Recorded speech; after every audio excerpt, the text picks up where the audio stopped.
Howdy friends, vinyl community, music lovers, Wes here checking in with another episode of the Vinyl Inbox. These are the records that I purchased in the month of October 2015. Hope you all are doing great, having a great day. Hope you found some great records yourself in the month of October, or at least had the chance to listen to some great ones. Still looking forward to some fall weather here. It is 90 degrees today on November, what is it today, the 4th? Hopefully someday we'll get some nice cooler weather, but until then, it's still a hot, sunny, humid Florida. So let's go ahead and get into these records that I bought this past month. Got quite a good stack here. Had the library sale was this past month, so got a chance to go there and do some digging and got some thrift store finds and a couple of new purchases. So let's go ahead and get into this one. First album I have here I wanted to share with you is I've spoken about Nils Frahm before in the past and how much I love him, and picked up a couple releases here. This is from 2009, Nils Frahm, titled The Bells. These are on Erased Tape Records, and these albums unfortunately are imports, so not easy to find here in the States, but some they are distributed here in the States. I'm not sure exactly how that works.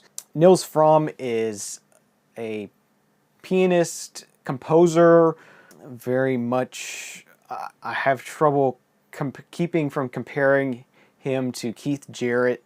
Sort of very similar in that respect, but more of a modern version. He uses synthesizers sometimes, uses other instruments sometimes. He doesn't just use a piano, even though that's his main interest, his main focus. And this music here is just straight ahead piano, free jazz, improvisational kind of experimental music. Very interesting, very soothing, very peaceful, very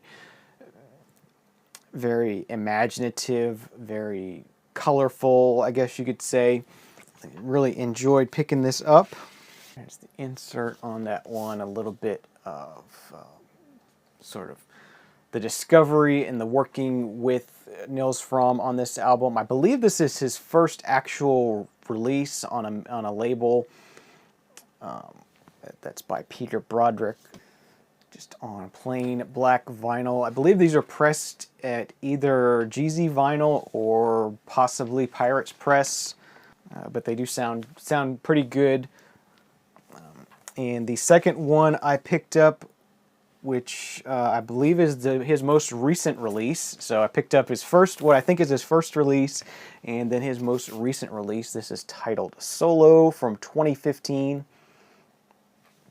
Again on Erased Tapes Records.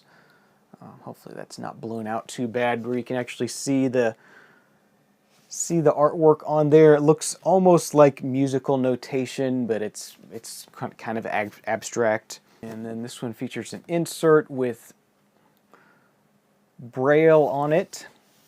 I don't read Braille, but it is written on there, some sort of notations in Braille. And then some notes on the recording of this album. So Solo is Nils Frahm playing a piano called Colossus, which is like a 15-foot tall piano in Germany. I guess it's the biggest piano in the world. And he sort of went in there and did his thing. Nils Frahm has this habit of sort of using unique microphone positions and putting in pieces of felt inside the piano and sort of changing the way that the instrument sounds, and really diving into it and trying to push the limits of what a piano can do. So just some really interesting music here, and glad to pick that up. Again, just on black vinyl. And next I got here a few selections from the used bins at Arrow's Aim Records here in town, just a couple blocks away from me. First thing I got here is Crimson and Clover by Tommy James and the Shondells. Just a classic album. And saw this really nice clean copy for $3, so thought I would like to have that. So glad to have that. There's been a lot of talk about Roulette Records recently in the VC, about its originations. I believe Paul just recently talked about them, and some other people have talked about them, about their connections to the mafia and whatnot. But that's just that classic orange roulette label. Next thing I got here, sort of a blues rock sort of thing, I guess you could say. This is the Graham Edge Band featuring Adrian Gerwitz. This is Kick Off Your Muddy Boots. Just got this, love the artwork on it. Just really colorful and imaginative, and really cool artwork on this one. And there's the inner insert, or the inner gatefold on this one, some lyrics on it. Here was sort of a blind buy. I did sample it a bit in the store and thought it sounded pretty cool. So this is Joe E. Covington's Fat Fandango. He does sort of a folksy with a little bit of psych in there. Definitely very 70s, sort of folksy, roxy, psyche, kind of a little bit all over the place here, a little bit bluesy at times. There's some good tracks here, some not so good tracks. It was an interesting pickup for $3. For the most part, I do like the longer tracks on here. They're a little bit more psychedelic. The track Mama Neptune, I think was a pretty well-known track from this album. If you want to check something out, Mama Neptune is one to check out, as well as Vapor Lady. It's a good one. This one has a pretty colorful interior as well. Do you like that? And here's a promo copy with the sticker on the front. So for $3, I thought that was a cool blind buy, and I did enjoy listening to that. And then next up is a used copy of a modern group. This is Bright Eyes Casadega. In 2007 is when this one was from. The only other Bright Eyes I have on vinyl is the People's Key. And in the past, I've picked up some more Bright Eyes albums on CD at Goodwill. Actually, really enjoy the group, enjoy the band. So to find this used copy for $15 was nice. It's a 2 LP set. They're pressed at RTI, as you can see from the pinkish sleeves. That's a telltale sign they're pressed at RTI, and they sound great. We do have a lyric book. There's a download code, which I haven't tried to see if it works or not, which I don't really need to use it because I have this on CD. But also, if those of you who are familiar with this album, let's see here, you can sort of see this has this secret decoder that comes with it, and you can actually, there is artwork on this cover. It's not just sort of a gray splatter, which is really cool. You can use the decoder and see different things all over the cover, and it's really interesting. I know Tim has showed this album in the past in one of his videos on special vinyl packages and stuff, so it's pretty cool. The one new release I did pick up in October. This is something that was delayed. This is something we're seeing a lot more nowadays, just the fact that the vinyl pressing plants are so overloaded. There's a huge backlog, so if record companies' release cycles are really quick nowadays, just due to how fast things can happen in the digital realm and everything. So, you know, they can press up CDs and have things released really fast, but the vinyl world is not in that situation. There's months and months and months of delay. So this album was delayed quite a bit. It came out earlier this year, and that is the new album by Kendrick Lamar. This is How to Pimp a Butterfly, or just To Pimp a Butterfly, I guess is the title of it. Another great album from Kendrick Lamar. Really do enjoy his take on hip-hop, and this one is very jazzy. Does feature quite a bit of influence from Kamasi Washington, who also recently had his own album released. But yeah, glad to finally have this on vinyl. I've had it on CD since it came out. Just a 2 LP set on black vinyl. Alright, next thing I got here is a stack of 6 records from Goodwill. They were 3 for 99 cents, so I basically paid $1.89 for these 6 records. First thing I got here is The History of Otis Redding. That's on Atco. This next one is definitely a good find for me, awesome find. This is Isaac Hayes In the Beginning, 1972 on this one, so some earlier Isaac Hayes stuff. Another copy of Will the Circle Be Unbroken, Nitty Gritty Dirt Band, mostly here. Do have a couple other copies of this, but this was really clean. Just couldn't leave it behind, so got that. Copy of Asia's Alpha. Another one I already have, but a potential upgrade copy for me, so for 33 cents, not going to leave that behind. Another potential upgrade copy is the soundtrack to Miami Vice. Another one where definitely not going to leave it behind for 33 cents. And last, another potential upgrade copy, or just put in the Discog stores. It's so nice and clean. But this is Phil Collins' Hello, I Must Be Going. Good one from Phil Collins. So here we are. We have arrived at the stack of records I got at the library sale. Did pretty good. Got a pretty good stack of stuff here. Got there later on in the afternoon. As happens sometime, the library sale happened on the same day as the Pride Festival did here we have in Gainesville. So went to the Pride Festival, and then after that went to the library sale.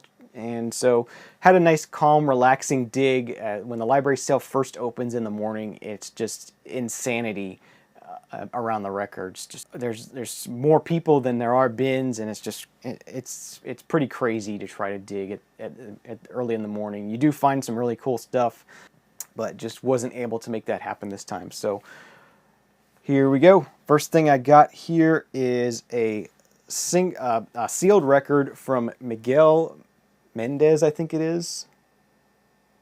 Yeah, Miguel Mendez. This is titled My Girlfriend Is Melting. I think this was around 2005 was when this released. I haven't opened it up yet, but I did go online and sample some of this on Spotify. It's kind of a folksy, modern folksy kind of singer-songwriter kind of thing. That was $2 for something modern and sealed. I thought I'd give it a try, so picked that up.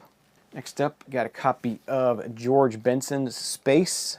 That was $1.25 on CTI Records. This gatefold also has Hubert Laws, Eric Gale, Randy Brecker, and those are the main recognizable people that I see here, but thought I would give that a try. Don't have that one already. Next thing I have here is the soundtrack to Hiding Out, movie I have never heard of, but had some interesting artists on here. You got Boy George, Pretty Poison, Katie Lang, Public Image Limited is on here. And this was from 1987 is when this movie was released. And that's red, so I think that's 50 cents. A really, really clean copy of Supertramp's Crime of the Century. This is one, I had an original that was kind of rough. I bought a reissue of it. The reissue is okay, but to find a really clean original copy of this, definitely wanted to grab that. $2. Still has the original insert and everything, and just really clean and a great album, an album I really love. So glad to have found that one. Another upgrade copy to an album I really, really love. This is the debut album from Wings titled Wildlife. Just an awesome, awesome album. I love this album, and definitely was glad to find an upgrade to it. $2.50 I paid for this one. Still in the shrink with the hype sticker on it and everything. Yeah, that was awesome. Got a copy here of Cyndi Lauper's She's So Unusual. Just a potential upgrade copy or trade or VCLT or something like that. Picked that up for 75 cents. And we have Shotgun, self-titled. Looks sort of like a funk band. Just like the look of it. Couldn't leave it behind. That was $1.25 on that one. You got songs on here: Troubleshooter, Concrete Jungle, Get Down with the Get Down, Mother Funk, Shady Lady, Dynamite, The Bomb. Yeah, this is probably going to be something pretty good, just by the titles there.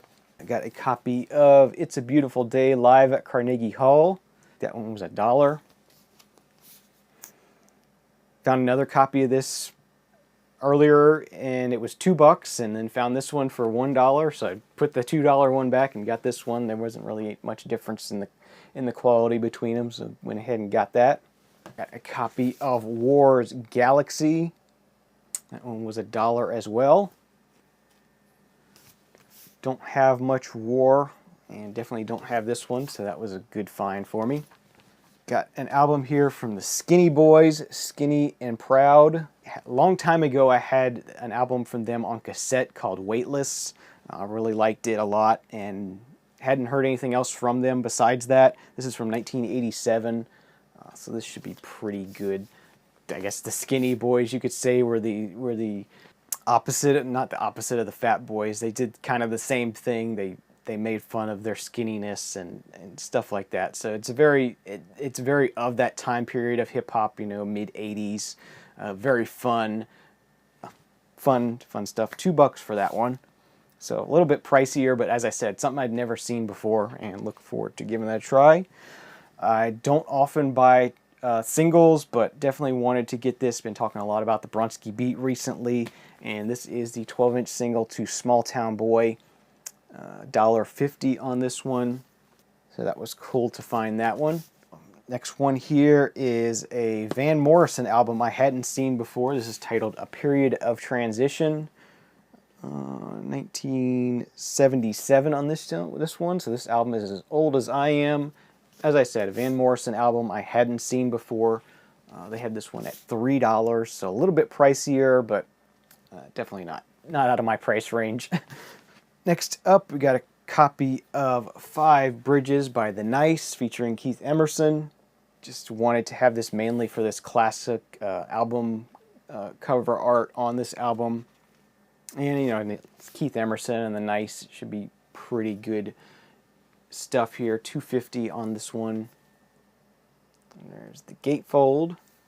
And last but not least, these are probably my 2 best finds from the library sale. This first one I paid up quite a bit for. They had it marked at $10. Pretty expensive record, but something I never thought I would have in my collection. I do love collecting controversial band covers, explicit album covers, whatever you want to call it. This is the album, or the band Mom's Apple Pie, their self-titled first album.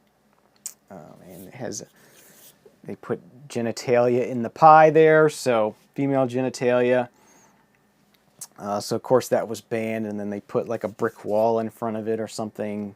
They did something later to sort of remove it, but this is the original cover.